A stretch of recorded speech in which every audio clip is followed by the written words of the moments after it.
We are welcomed here today, another episode of Presbyterian in Reformed Texas, by Mr. Mark Trigsted. He is one of the pastors, an associate pastor there at Redeemer McKinney. Mark, welcome. How are you doing today? I'm doing great, brother. Good to be on with you. I like the show. I've been listening to it, so excited to be here. Well, thank you. We are glad you're here. Yeah. Today, as we record, we're celebrating 50 years of the PCA. Yeah, was it today the day? Yeah, today, the December 4th was the first day they met at the General Assembly in there in Briarwood in 73. That's awesome. Yeah. Yes. So what a So I've tremendous been here years. half of that time. Really? I came into the PCA 1996. Okay. Yeah, and then I became a ruling elder in 1990, end of 98, 99. Okay. So I've been here half the way. That is wonderful. I Yeah. wish I could say the same. I got here as quickly as I could. Took a long circuitous route, but got to the PCA in 2011. Became a ruling elder April of 2018. So you're a newbie. I am a newbie, yes. and I'm glad you made it. Well, thank you. I am too. I don't know if I will follow your path to become a teaching elder, but you never know what the future has in store, what the Lord has for us ahead. So, yeah, it's something I would have always wanted to do, but thought it just never would happen. You know, you get kids and mortgages and everything else, and then you're older in life and it's pretty rough. But the Lord provided a way for me to go to seminary in 2017. So, I graduated from seminary at 62, and it's like, that's not the prime thing to do if you want to call. It's certainly not the ordinary path, but there's nothing wrong with it. Yeah. So church search committees are not saying, okay, our number one priority is a recent seminary grad that's at least 60 years old. That's right. That is right. Dave Sherwood, who was our pastor at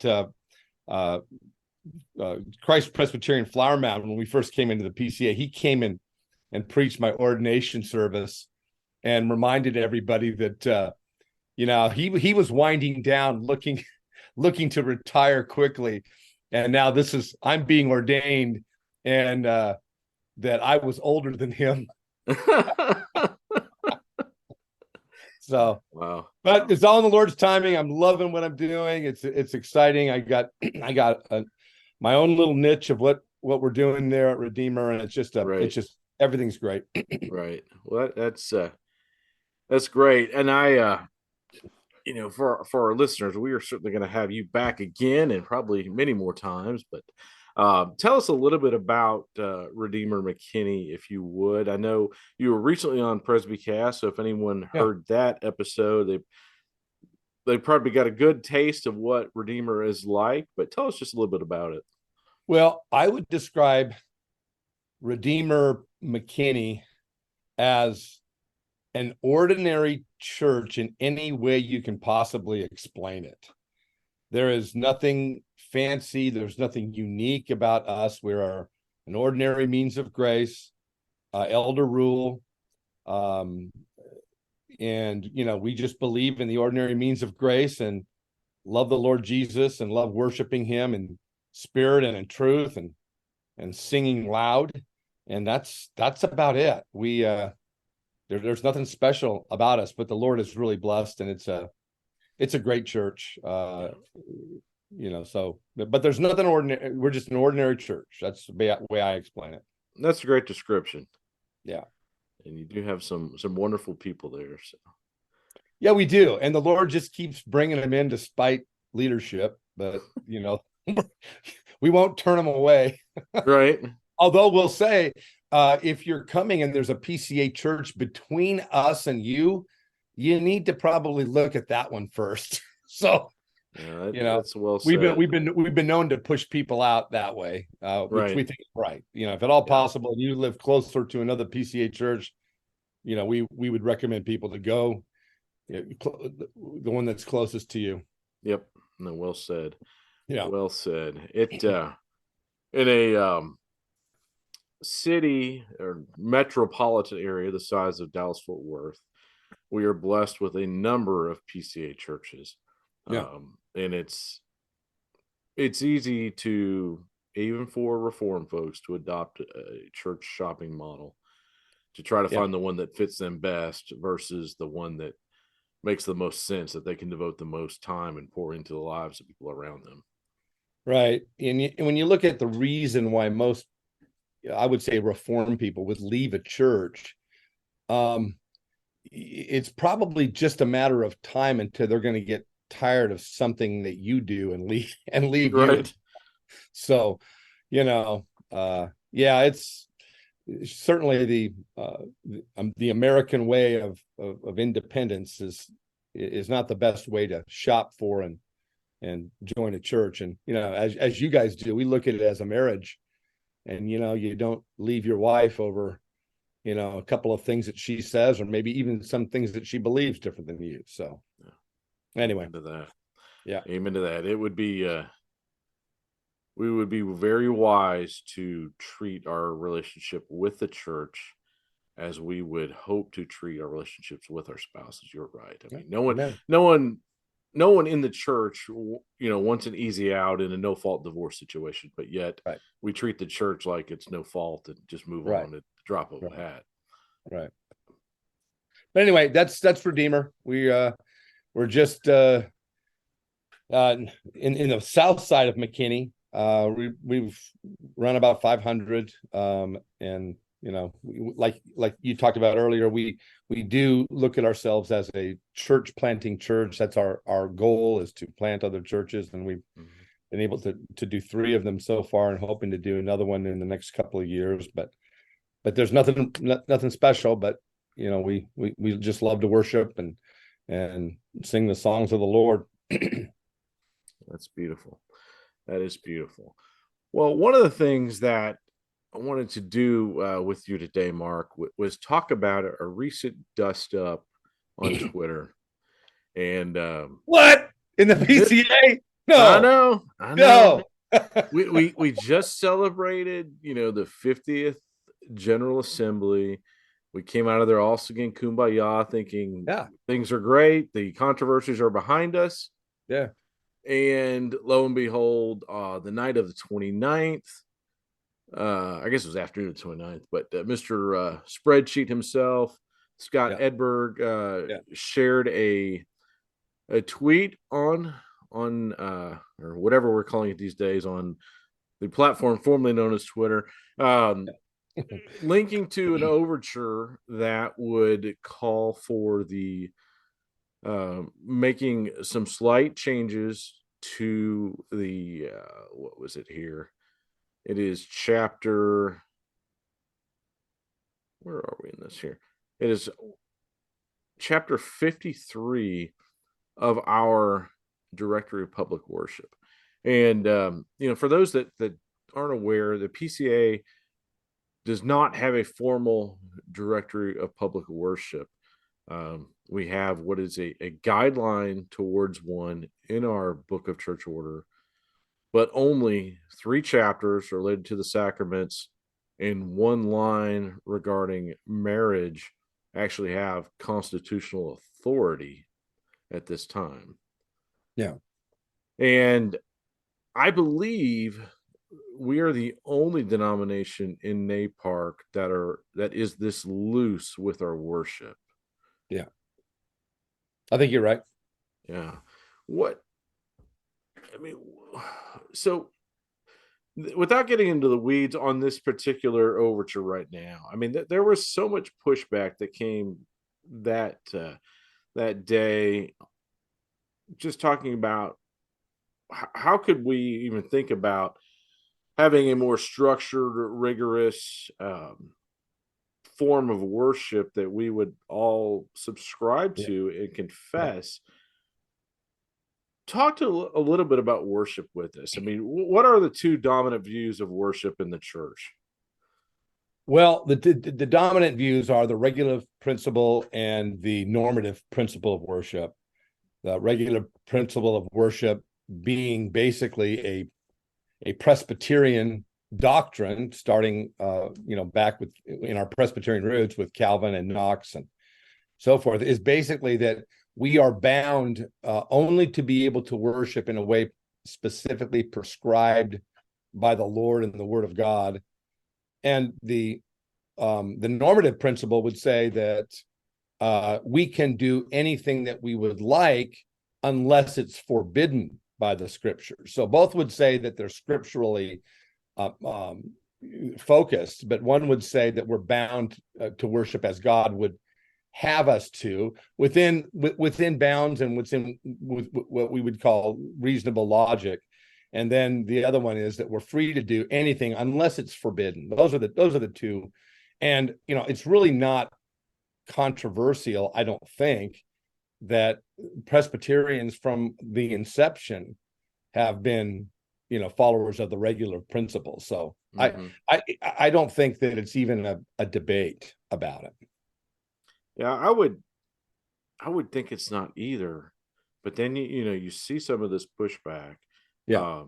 And this isn't pushback from average, you know, Jack and Yeah. Jill PCA members. These are officers of the church pushing back on the thought Yeah. that we would have Yeah. rigorous standards for worship, and I just really have a hard time understanding here in 2023, 50 years as the denomination, Yeah. how we still have a difference of opinion on this. Well, I would argue that what we have in the BCO that was labeled temporary, Mm-hmm. and the way I've understood it, Paul Settle, who was a dear friend and dear brother and one of the founding fathers of the PCA, said that there was quite a bit of debate around that, and they put that temporary statement, I think in the second or perhaps the third GA, with always the thought that they would try to come up with something that would be more binding and that people could agree with. And then it just, every year that went by, it was obvious that it was not going to happen. But I would argue that what we have in that BCO, if we just took the temporary out and just used what we have, I would ask my brothers who would disagree, what would you have an issue with that's in there? It's Amen. it's certainly not as rigid as the original Westminster Directory of Worship. Mm-hmm. And I understand their argument, and I'm sympathetic to it in some reasons, or in some ways, because the more detailed you have a binding resolution for worship, the more time negates the positive aspects of that. And I'll give you an example. I was reading from one of the first, I think he was the first pastoral theology professor at Princeton. This was back in the mid 1800s. His name was Alexander Taggart McGill. And he made it, and he was talking, he came up with a text that was the standard polity text at Princeton Seminary for about 100 years. But he says in that book about the, just as an example of the Directory of Worship from Westminster. And I saw this the other day, and when you asked me to be on, I said, I got to bring this and read it. He says, according to the Westminster Directory of Worship, as well as other ancient constitutions, order and compartment must be seen in worship. And this is a direct quote from the Mm-hmm. Directory of Worship, that these are things that we could not do. He says, forbearing to read anything during the service except what the minister is then reading and citing, abstaining from all whispering in worship, from salutations of persons present or those coming in, and from gazing about, sleeping, smiling, and other indecent behavior of worship. So the more granular and the more detailed we get on binding worship, I think is not wise. Right. But what we have right now in the BCO that is not binding is so vanilla that I would just say, brother, if you can't say that you're okay with this, why not? Right. And we're not asking for that detailed of, the liturgy must look exactly like this. And, so I would say the burden of proof should be on those who would reject what we have that is just not binding at this point. Mm-hmm. I would tend to agree. And I look at, chapter 47, Mm-hmm. which lay out, the principles and elements of public worship. Yeah. And how these foundational statements are not binding. Yeah. It's unbelievable. Yeah, they're pretty generic. Right. And then I would argue there would be very, very few PCA churches that wouldn't be okay under that, making it binding. It'd be very few. There might be some that would have elements in worship, like maybe dance or, God forbid, speaking in tongues or flags or, whatever. You could come up and find some drama maybe, but for the most part, I wouldn't, and I haven't been to every church in our presbytery, but I've not seen a North Texas Presbytery church that wouldn't be okay under those standards. Right. It's pretty generic and pretty common, and we have a lot of differences within the Presbytery, and I think those, for the most part, are healthy differences depending on backgrounds of the ministers or the people or whatever. But certainly, the North Texas Presbytery, I think every church would abide by those basic principles in the BCO. I would tend to agree, and it would certainly, encourage us as presbytery. I mean, maybe we as a presbytery should start, looking at these things and, yeah, what can we push forward? Yeah. Let's, throw overtures up. Let's get things passed and try to move the ball forward for the denomination as a whole. Yeah.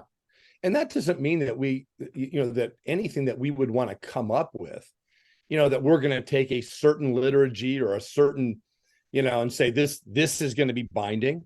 Even the most strict NAPARC churches like the OPC, there's room for personality even in the worship in the OPC. So I don't think anyone who would be for binding a binding order of worship would be for any type of binding liturgy itself by the number. Right. No, I would agree. And we're certainly, I while there might be some in the PCA that would push for exclusive psalmody or no instruments, I don't think I think we can all agree that would never pass. That is not the PCA. No. And I'm thinking in our presbytery, I don't know. I don't think we have an exclusive, psalm singing church or one that doesn't use music or even we would be on the more strict side. We haven't went all the way, and I don't think ever will with words on a screen. I don't think we would do that, but yet, man, we have inserted into the bulletin, hymns or spiritual songs that are not in the Trinity hymnal that we sing quite regularly. Right. So, and we would be on the more strict conservative side of the PCA. Right. So, yeah. Well said. Yeah. Well said. So, I mean, any thoughts? I mean, obviously we can't read too much into motives, but why do you think there was so much pushback in seeing that overture and those comments made? Well, kind of seeing some of the personalities that were loudest there, any movement like that is seen by our more progressive brethren as trying to force conservative ideals and breaking what they perceive as grassroots Presbyterianism. And I think that they are probably overreacting and are more upset than they should be.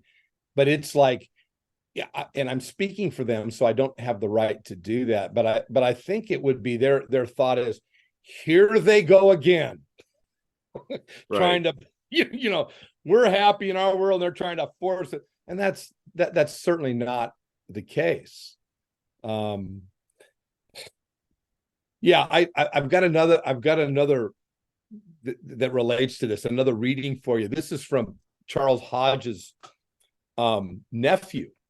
Okay. Where the thought was in 1867, there was an effort at GA via overture to put in a liturgy that would be adopted as the standard liturgy of the Presbyterian Church, and this would have been North and South were still there, but this was a general Presbyterian. And listen to the argument as to why that is not needed. This is J. Aspinwall Hodge, Hodge's nephew. He says in 1867, the Assembly deemed it not necessary to give any deliverance on the use of a certain liturgy in worship. And this is the quote. This is why. He says, the usage of forms, the usage and forms of Presbyterian churches in the world have been so uniform and acceptable for years past from their scriptural simplicity that no change in these usages is likely to ever take place. They thought in 1867, this is absolutely duplicitous. We don't need a liturgy because, for heaven's sakes, everybody knows what a Presbyterian liturgy has always been and always will be. It's never going to change. Right.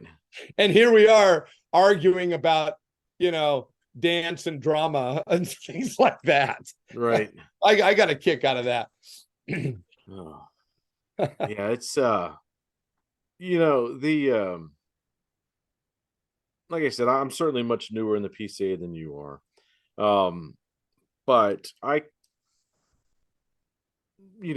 began to see very early on there were certainly differences within the PCA and how churches were structured in terms of really how they believe, what they feel about worship and how the services are conducted and those things. And it's been said, unfortunately, if you travel around and you were to you look at church up on their website and you go visit on a Sunday, you really don't know what you're going to be in for.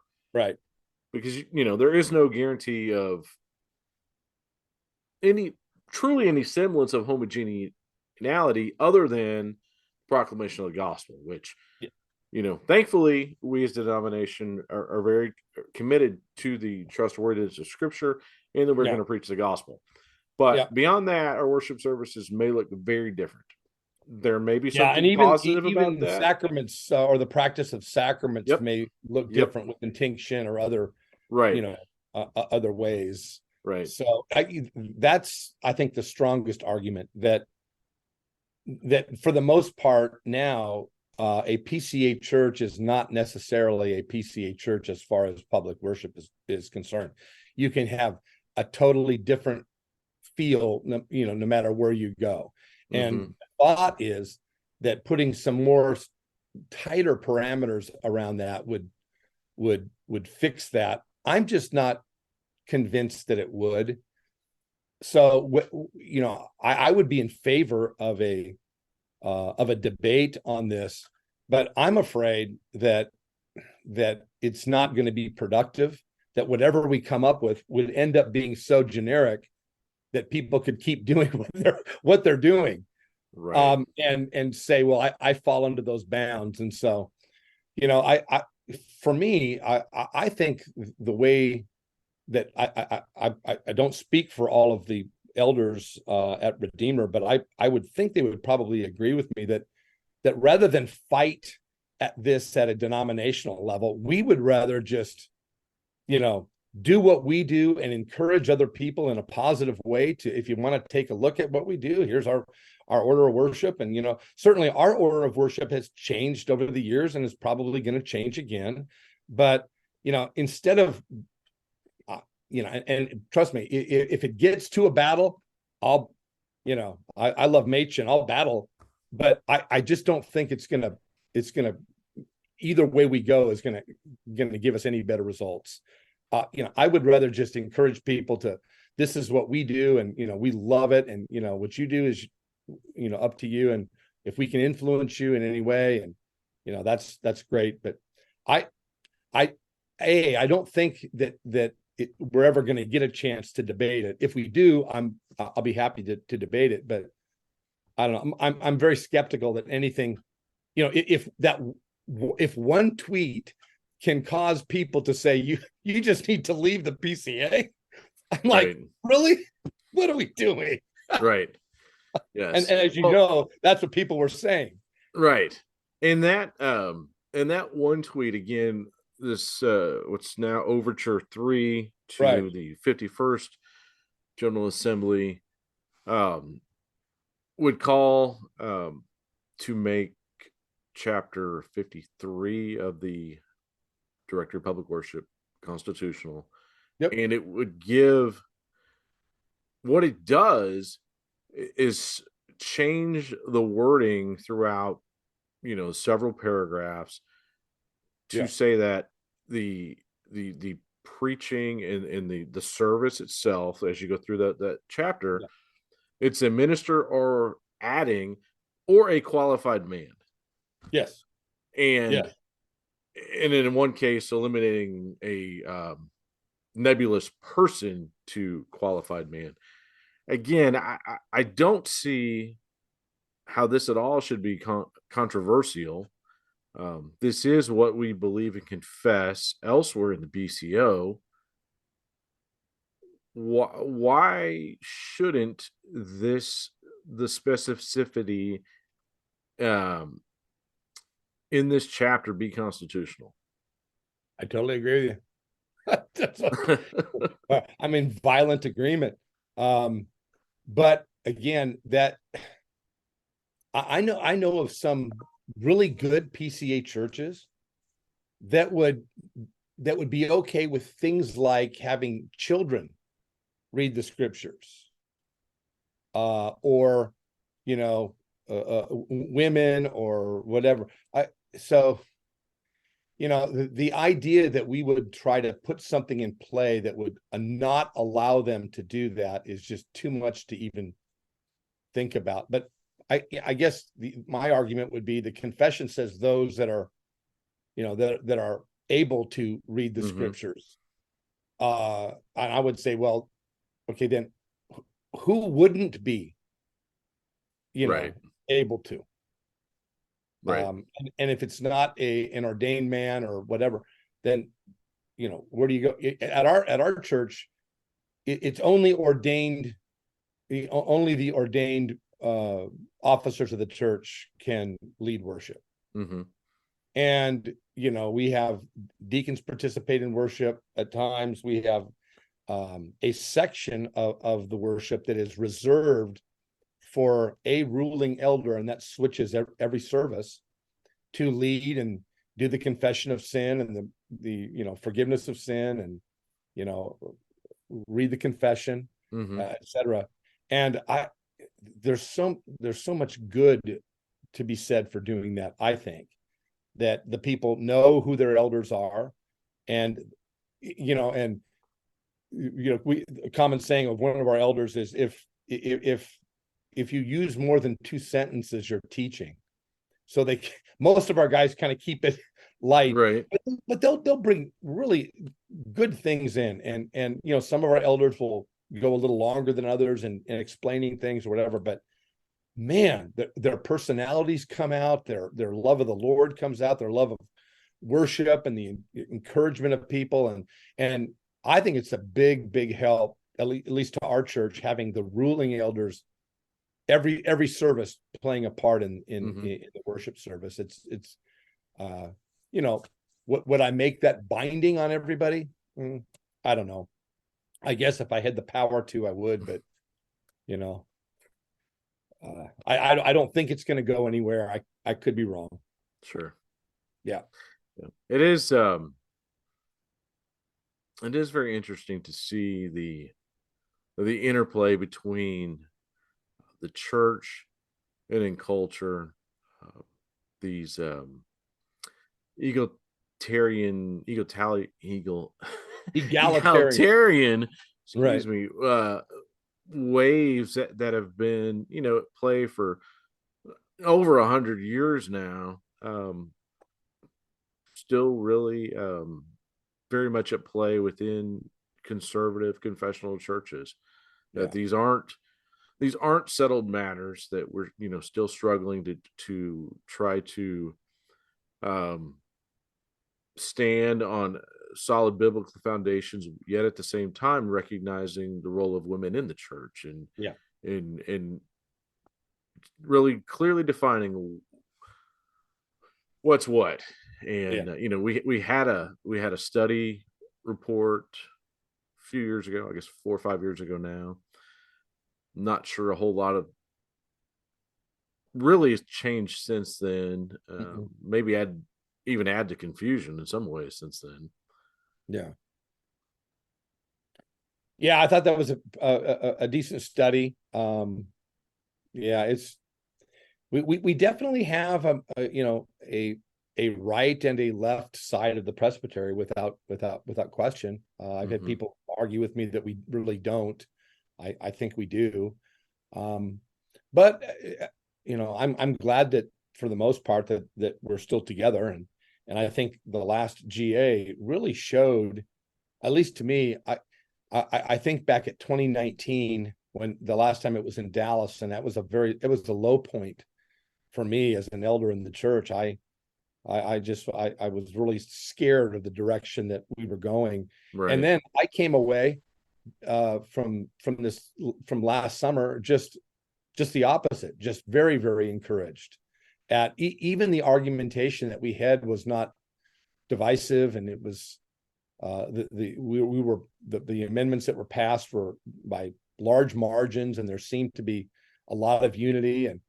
And I even have there was I had a picture that I had as my phone screensaver for a long time that had you and me and a bunch of other guys at Right. GA taking our pictures together, and Right. it was just a lot of brotherly love. And I came back, and Jordan, our senior pastor, was on sabbatical, so I kind of led the discussion during the Sunday school hour on the report from GA, and I couldn't have been any more positive coming back. And so Hmm. I'm trusting that is going to continue, and we'll see. But I know I think you were just as pleased as I was at how that DA went.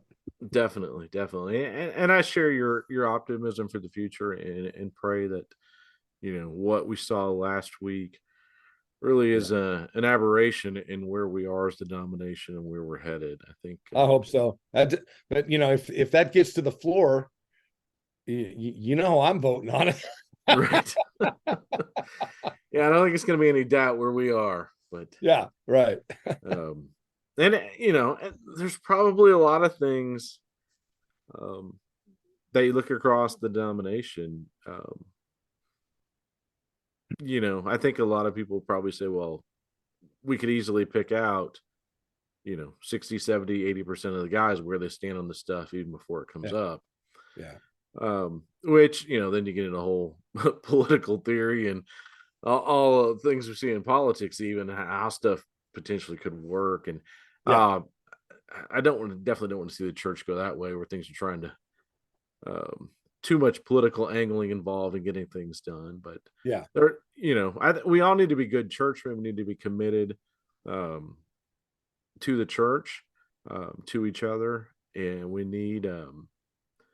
I think we need a strong brotherhood of churches, outside of the PCA. Yeah. We need our brothers in the OPC and the ARP and elsewhere to Hmm. just to speak to us, and Yeah. the relationship we have with NAPARC. I think we should really use it, embrace it, and all work together for our common goods. I know. Bob Godfrey has a long-term vision. He would love to see, all the churches within NAPARC unify. Yeah.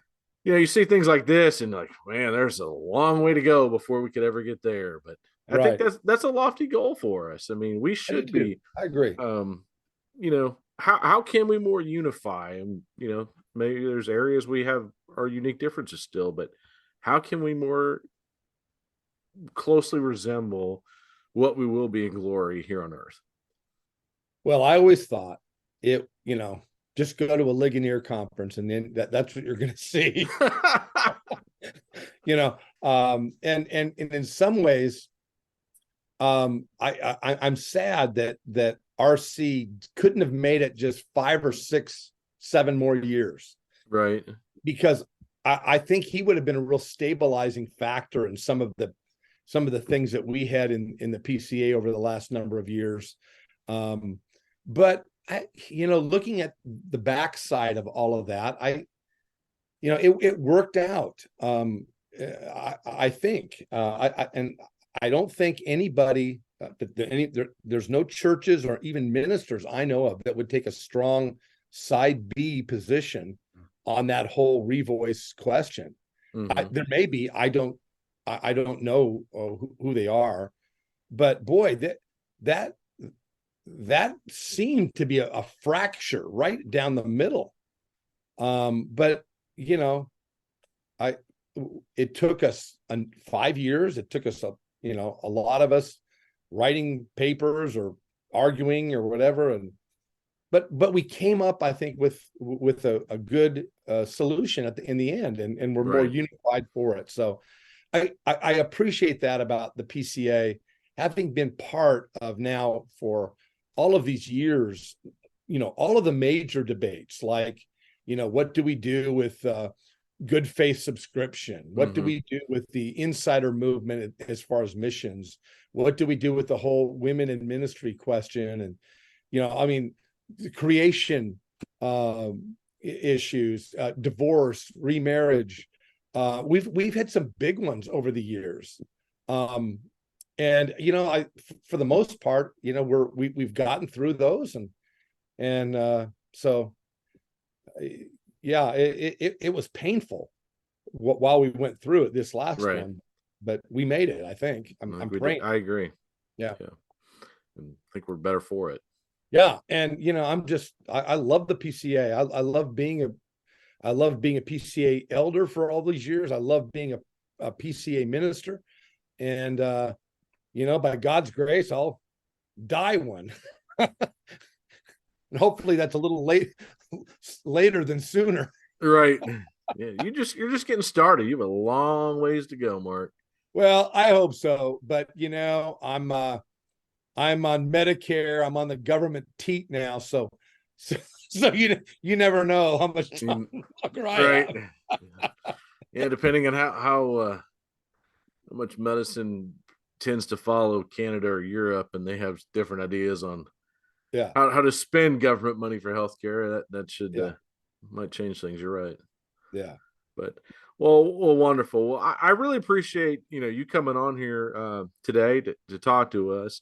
You bet. Um, Obviously, church is not all you do. Mm-mm. What tell us some things you enjoy. I mean, what's a restaurant you'd recommend there locally that you enjoy?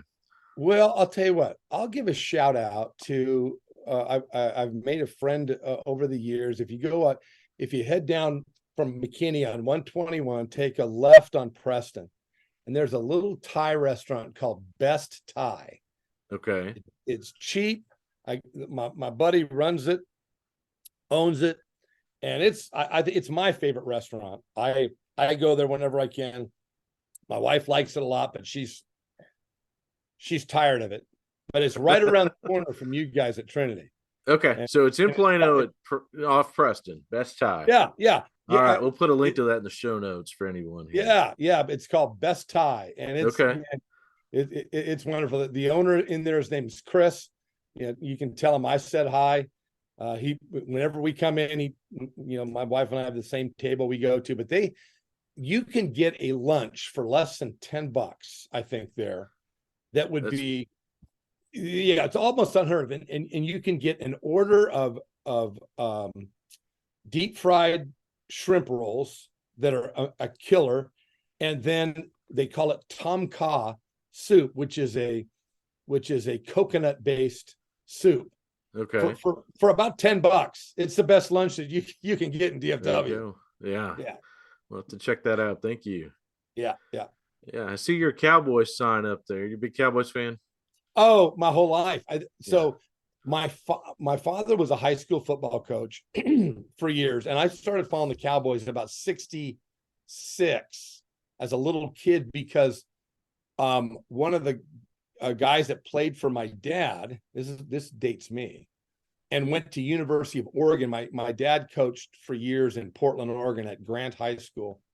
He coached at both Cleveland High School and Grant High School in Portland, Oregon. And we moved to Idaho when I was going into my freshman year of high school. And my dad was the coach of the school I went to there. But my dad coached Mel Renfro in high school in Portland. And Mel went to University of Oregon. Then he played, he's the all-pro the back for the Cowboys. That's so right. I had that connection. So I started following the Cowboys at 5 or 6 years old. I was born in 58. So, I was, still a young kid, but man, I remember bawling my eyes out in both 66 and 67 when they lost to the Packers. And I've been a fan ever since. So that's awesome. Yeah. I grew up in St. Louis, and I want to say when I was 11 or 12, my dad got me. He and his dad and my uncles and stuff. They had Cardinal season tickets for the football Cardinals. Yeah. And I got you a were seat. Jim Ray Hart, all those guys. Yeah, I was at the end of Jim Hart's career, Yeah. O.J. Anderson, but mostly Neil Lomax era. But I was a diehard Cowboy fan. I love the Cardinals. I love the Cardinals, but I was a Cowboy fan. I mean, nearly every Sunday they were on at 3:00. So I go to a Cardinal game at noon, get home, and watch the second half of the Cowboys. Yeah. And when it wasn't a home game there, I got to see the whole thing, and I just was fascinated by the scene. Just Tom Landry and the flex offense and the shift those guys would do. All that stuff was so cool. And Friday night, my parents would be watching Dallas, and they fly over Texas Stadium, like God's looking down on his team. I bit into all of that and just embrace it as a kid. And then now that I get to live here, it's wonderful. Don't know if we'll ever get to see the return to those glory days, but hoping it'd be nice. It would. But I'll tell you a funny Neil Lomax story. Okay. So, I played quarterback in high school, played in college, and I was recruited by not a lot of schools, but several. And one of the places I went on a visit was Portland State University. That's where he went. Yeah. Yeah. The head coach there was a guy by the name of Mouse Davis, who was best friends with my dad growing up. They're both coaches, and they were deep, friendly, family friends. Right. So Coach Davis asked me if I would like to come on a recruiting trip to Portland. And, my grandparents were there, still alive at the time, living there. So I said, okay. So my father drives me in. We meet. They had a game on Saturday. I met the other recruits on Friday. Saturday before the game, we're on the field and we're playing catch with each other and doing stuff. Well, Neil Lomax was from Lake Oswego High School in Portland. Mm-hmm. And so they had 3 quarterback recruits there, myself, Neil Lomax, and I don't know who the other guy was. But we're playing catch. And all I'm doing is just playing catch with Neil Lomax. And I'm like, I ain't coming here. I'll never see the field. Right. I mean, he was big as a house. And I mean, even like just playing catch, 15, 20 yards away. Right. I mean, I'm like, yeah, he's in another league. Right. That's awesome. Yeah. Yeah. He was a cool dude. Very cool. Yeah. Well, awesome. One thing I'll throw at you real quick before we go. All right. Can you give us just a quick follow up from the Lakewood conference? Because I only got to Oh, attend a very little bit Friday night, yeah. and I got to see you there. But Yeah. just give us a 5 minute spiel overview of it, if you would. So I was only there Friday night. I Okay. did, yeah, Okay. I had too many church duties on Sunday. I had to some work on Saturday. However, I did get a link from Brad, so I watched all the ones from Saturday, and I'll tell you that Friday night was great, Mm-hmm. because it was all Joe Beakey, and Yes. I love Dr. Beakey, and it was wonderful. But boy, there was a couple of presentations on Saturday. I'm thinking, particularly one by Ben Dunstan that was Mm-hmm. amazing.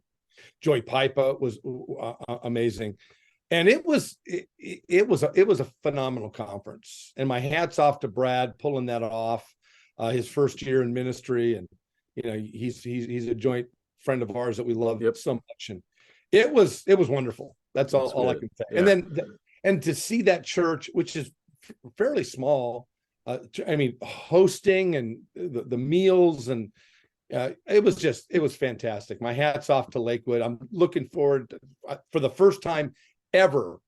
I've been in and out of the North Texas Presbytery for 24 years, and I don't ever remember Presbytery being at Lakewood. Mm-hmm. And we'll be there in February, right? we're going to be there in Yeah. February. Man, I'm just I love that. So yeah, no, I agree. I think yeah. Brad's going to do great things there, and it's encouraging to see. Next to my preacher, he's my favorite preacher in the Presbytery. He knows that. Yeah, that's wonderful. Yeah, that is wonderful. Yeah. Well, Mark, thank you so much again for popping on here Anytime. with us tonight. And Yep. we definitely will have you back, and have you, and we'll try to get you and Jordan on together and talk That'd be more fun. about Redeemer and other things you've got going on. Okay. All right. Thank you, brother. Love it. Thanks, brother.